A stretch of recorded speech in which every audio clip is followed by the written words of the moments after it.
Saudara, data terkait kasus pertumbuhan COVID-19 kemarin di Indonesia kembali mencatatkan angka kematian tertinggi akibat COVID-19 dengan angka 1.566 orang yang meninggal dunia. Namun laju vaksinasi COVID-19 di tanah air masih terseok-seok. Padahal pemerintah menargetkan mencapai herd immunity atau kekebalan komunal pada akhir tahun.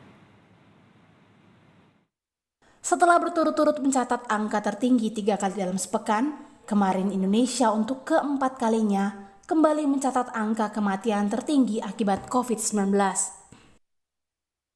Dengan 1.566 orang meninggal dunia per 23 Juli kemarin, sudah lebih dari 80.598 orang di Indonesia wafat akibat wabah ini.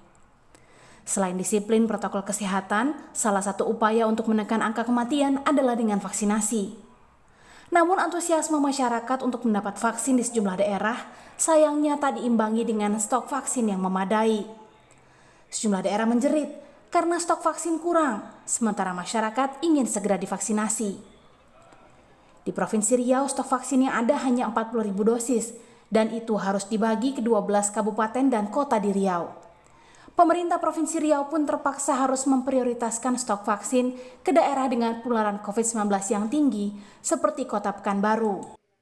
20.000 itu terdiri juga ada untuk Polda, itu ada untuk Korem. Jadi artinya masih sedikit lah. Ya. Padahal kita sudah targetkan kalau sehari itu bisa 30.000 orang. Itu. Situasi yang sama juga terjadi di Kabupaten Purwakarta, Jawa Barat. Pemkab Purwakarta harus memenuhi target vaksinasi kepada 699.000 orang. Namun distribusi vaksin dari tingkat provinsi dan pusat tak kunjung tiba sejak Juli.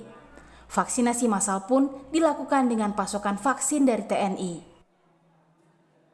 Sebenarnya kita teman-teman dari di lapangan, vaksinator, kemudian nakes itu sudah siap. Apalagi untuk calon yang divaksin itu sudah banyak sekali antrian. Tetapi karena doping ini terlambat dari pusat maupun dari provinsi, jadi ini akan menghambat gitu ya. Di Kudus, Jawa Tengah, stok vaksin di gudang penyimpanan kosong. Penyuntikan vaksinasi dosis kedua pun harus diundur hingga batas waktu yang belum ditentukan.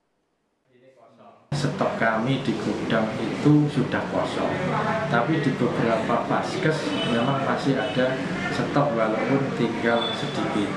Jadi stok vaksin kekurangan kami dosis 2 sampai hari ini itu masih butuh sekitar 50.000 dosis. Hal yang tak jauh berbeda juga terjadi di Kabupaten Kendal, Jawa Tengah.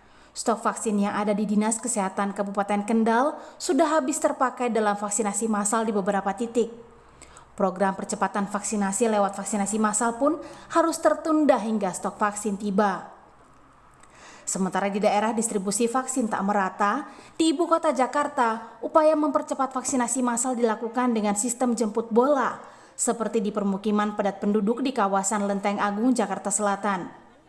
Datang ke rumah-rumah, tim vaksinator dan anggota Polsek Metro Jagakarsa memberikan vaksinasi COVID-19 kepada 35 warga lanjut usia di kawasan ini. Mereka datang ke Polsek. Tadi kami datang, kami layani untuk vaksin. Alhamdulillah kami koordinasi dengan RW, RT yang akan divaksin, yang daftar sudah 35 orang. Per 23 Juli, Satgas COVID-19 mencatat cakupan vaksinasi COVID-19 dosis kedua baru mencapai 17.154.145 orang dari total target sasaran 208.265.720 orang. Jumlah ini baru 8,23% dari target kekebalan komunal atau herd immunity yang harusnya mencapai minimal 80% dari total target sasaran vaksinasi. Namun dalam program Bito Kompas TV 20 Juli lalu, Menko Maritim dan Investasi Luhut Binsar Panjaitan tetap optimistis Indonesia bisa mewujudkan herd immunity pada akhir tahun 2021. Mungkinkah kita bisa mengejar herd immunity di akhir tahun, Pak?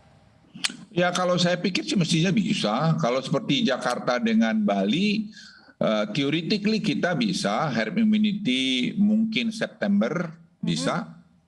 Bisa. Jadi kan jumlah vaksin aja. Jakarta vaksin sudah 75% ya. kiriman vaksin dari luar negeri terus berdatangan dalam beberapa hari terakhir.